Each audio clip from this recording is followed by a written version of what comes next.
Pemerintah Aceh kembali menandatangani tanda tangan kontrak pengerjaan 381 paket proyek APBA 2022 tahap 2 dengan nilai 489,68 miliar di Anjuman Mata Meligo, Gubernur Aceh, Kamis 31 Maret 2022 sore ini.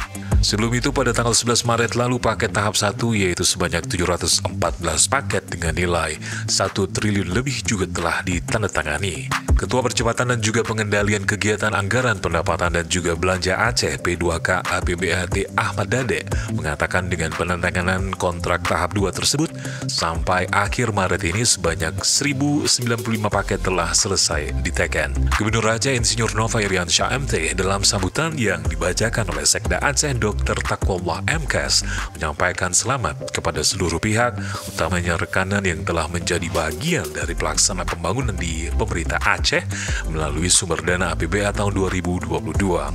Ia berharap dalam pelaksanaan kegiatan, para rekanan untuk merencanakan jadwal pelaksanaan secara detail dalam mengkalkulasikan kuantitas dan juga kualitas yang digunakan selama pelaksanaan pembangunan. Dengan itu, pengerjaan yang dilakukan dapat memenuhi standar mutu dan administrasinya dapat dipertanggungjawabkan.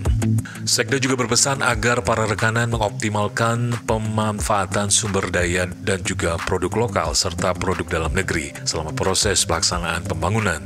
Ia juga berpesan agar rekanan tidak melakukan kebiasaan buruk seperti menarik uang muka dan proyek dijual kepada orang lain. Mengoptimalisasi sumber daya dan juga produk lokal serta produk dalam negeri sebagaimana tertuang dalam Instruksi Presiden Republik Indonesia Nomor 2 Tahun 2022 tentang percepatan peningkatan penggunaan produk dalam negeri dan juga produk usaha mikro, usaha kecil dan juga koperasi dalam rangka menyukseskan Gerakan Nasional Bangga Buatan Indonesia pada pelaksanaan pengadaan barang jasa pemerintah. Terkait kepatuhan terhadap impres tersebut, pemerintah Aceh menempati peringkat keempat nasional dalam hal penggunaan produk lokal. Selain itu, Sekda juga menyampaikan terima kasih kepada jajaran SKPA dan juga BPBJ Pokja yang telah menyelesaikan sebagian besar dan pekerjaan tender pada triwulan pertama ini.